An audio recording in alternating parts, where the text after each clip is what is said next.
सब लोग कैसे हैं? मैं उम्मीद करती हूँ अच्छे होंगे। तो चलिए बिना टाइम वेस्ट किए हुए हम आज का टॉपिक शुरू करते हैं। आज का हमारा टॉपिक होने वाला है कि भाई हम लोग बेस्ट कपल कैसे बने, अच्छा जीवन साथी कैसे बने। और ये सिर्फ एक पार्टनर पर डिपेंड नहीं होता है कि हम अच्छे जीवन साथी बने, बेस्ट कपल बने। ये बात हस्बैंड और वाइफ दोनों पे ही लागू होती है। तो अच्छा जीवन साथी बनने के लिए इसमें कुछ पॉइंट्स होते हैं। मैं आज आपको कुछ जरूरी पॉइंट्स बताने जा रही हूँ। अगर आप उन बातों का ध्यान रखेंगे तो आप बेस्ट कपल बन सकते हैं। बेस्ट कपल बनने के लिए सबसे पहला पॉइंट आता है कि हमें एक दूसरे के साथ रिस्पेक्टफुली बात करनी चाहिए। जी हाँ, एक दूसरे को रिस्पेक्ट देना चाहिए, चाहे हमारी शादी नई हो या फिर धीरे धीरे हमारी शादी पुरानी हो रही है।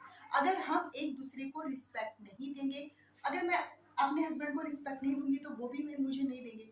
और फिर जो ये हमारी जबान है ना, वो इतनी कड़वी हो जाती है ना एक दूसरे से बात करते करते। मैंने उनको कुछ गलत बोला, उन्होंने वापस से मुझे कुछ गलत बोला।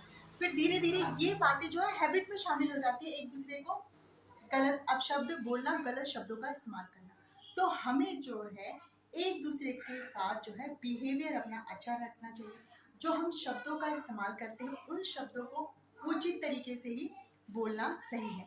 कुछ ऐसे शब्द होते हैं, कुछ ऐसी बातें जब होती हैं जो बहुत ही तीखी होती है भाई, और सीधा आके दिल पे लग जाती है। और जब ये कुछ बातें जब दिल पे लग जाती है ना, तो वो बातें जो है दिल से निकलनी बहुत मुश्किल हो जाती है। तो बेस्ट कपल बनने की रेस में सबसे पहला पॉइंट ये है कि हमें एक दूसरे के साथ अपना बिहेवियर, अपना बर्ताव, अपना बात करने का तरीका जो है बहुत ही अच्छा रखना चाहिए। एक दूसरे से रिस्पेक्टफुली बात करनी चाहिए। बेस्ट कपल बनने का जो पॉइंट नंबर 2 है वो ये है कि हमें एक दूसरे की फीलिंग, एक दूसरे की भावनाओं को समझना चाहिए बिना कहे। जी हाँ, शादी के बाद कुछ ऐसा ही होता है भाई कि हम एक दूसरे की बातों को बिना कहे समझ जाते हैं। हकीकत होता है, अगर हम एक दूसरे को दिल से प्यार करते हैं, रिस्पेक्ट करते हैं, उसकी एक छोटी से छोटी, बड़ी से बड़ी बात को नोट करते हैं, तो हम दोनों एक दूसरे के इतने करीब आ जाते हैं कि आंखों ही आंखों में बातें हम कर लेते हैं और तीसरे को पता ही नहीं चलता कि दोनों मियाँ बीवी के बीच में, हस्बैंड वाइफ के बीच में क्या बात हुई है। ऐसा ही होता है जब हम एक दूसरे को बहुत ही रिस्पेक्ट करेंगे, प्यार से बात करेंगे, एक दूसरे की भावनाओं को समझेंगे। भावनाओं से समझने का मतलब ये है, मैं आपको एक मान लीजिए आपकी जो वाइफ है, अभी उसका एक छोटा बेबी है, वो बहुत ज़्यादा व्यस्त रहती है, घर का पूरा काम करती है, उसको अपने लिए टाइम ही नहीं मिलता है। और आप ये चीज़ें रोज़ देखते हैं और सोचते हैं कि यार ये कितना बिजी रहती है। तो आपको बिना कहे ना आस पड़ोस में चुपचाप अपने आस पड़ोस से बात करके उसके लिए एक हेल्पर रख दीजिए। कुछ नहीं होता, अगर आप अफोर्ड कर सकते हैं तो रख, अफोर्ड नहीं कर सकते हैं तो आप क्या कीजिए, थोड़ा थोड़ा उसकी हेल्प करवा दीजिए, खुद ही हेल्प करवा दीजिए। और अगर अफोर्ड कर सकते हैं आप तो उसके लिए एक हेल्पर रख दीजिए। और यही बात जो है अब फीमेल पार्टनर पे भी लागू होती है। आप सोच लीजिए आपके जो हस्बैंड हैं वो ऑफिस जाते हैं और वहाँ से जो है बस स्टैंड काफ़ी दूर है। उनको रोज बस स्टैंड तक जाने में, फिर बस स्टैंड से वापस आने में घर में उनका बहुत टाइम वेस्ट होता है, वो बहुत थक जाते हैं, बहुत ज़्यादा परेशान हो जाते हैं। तो अगर आप समझदार वाइफ होंगे ना, तो थोड़े थोड़े पैसे इकट्ठे करके उनके लिए कोई भी टू व्हीलर, चाहे आप लिए आप स्कूटी या फिर बाइक ले सकती हैं। तो ये बातें देखिए दोनों तरफ से होती हैं, सिर्फ एक तरफ से नहीं। ये छोटी छोटी बातों का ध्यान रखकर हम बेस्ट कपल बनते हैं और अच्छा लगता है, क्योंकि देखिए जिंदगी तो जीनी है और साथ में ही जीनी है।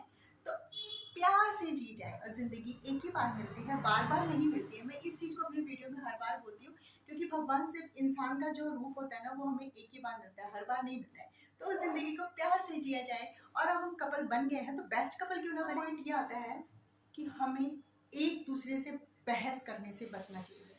ये बहस, जो छोटी छोटी बातें होती है ना, वो इतनी बड़ी बन जाती हैं भाई, इतनी बड़ी बन जाती है ना कि आगे चल के वो बहुत बड़ा, वो छोटा सा ना पटाखा कब बारूद बन के फटता है ना, गोला बन के, पता ही नहीं चलता है।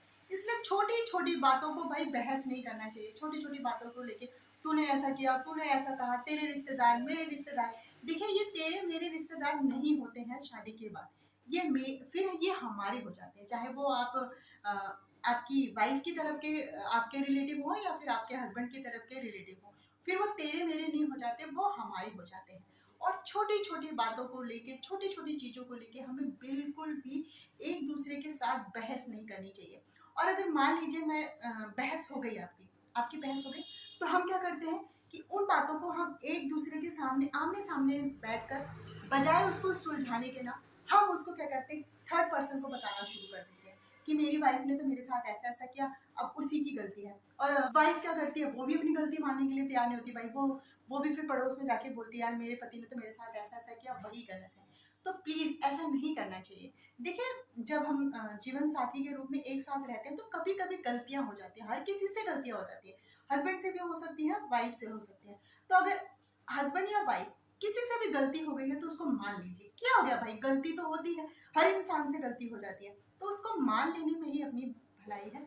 बजाय उस चीज के लिए बहस करना, झगड़ा करना और जोर जोर से बोलना, चीखना, चिल्लाना, एक दूसरे को इतनी बुरी बुरी बातें कहना कि फिर अगर जब आपका गुस्सा ठंडा होगा ना, आपको खुद ही इतनी शर्म आएगी एक दूसरे से बात करते टाइम। फिर आप कितना भी बोले ना कि मैं आपको बहुत अच्छा मानती हूँ, ये करती हूँ, वो करती हूँ, तो उन चीज़ों का फिर कोई फायदा नहीं आएगा। वही एक दूसरे के साथ इतना मिसबिहेव कर रहे हैं, इतने बुरे तरीके से एक दूसरे से बात कर रहे हैं, फिर जब आपका गुस्सा ठंडा होगा ना, आपको खुद ही समझ में आएगा कि हाय हमने ये क्या किया।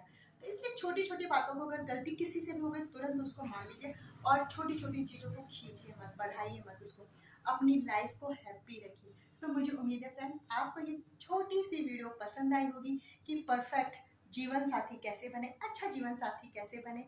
तो मुझे उम्मीद है आपको ये वीडियो पसंद आई होगी। पसंद आई होगी तो प्लीज़ लाइक, शेयर और कमेंट करके जाइए, बता सकते हैं कि आपको और किस टॉपिक पे वीडियो चाहिए। तो इसी के साथ मिलते हैं नेक्स्ट वीडियो में। Bye friends.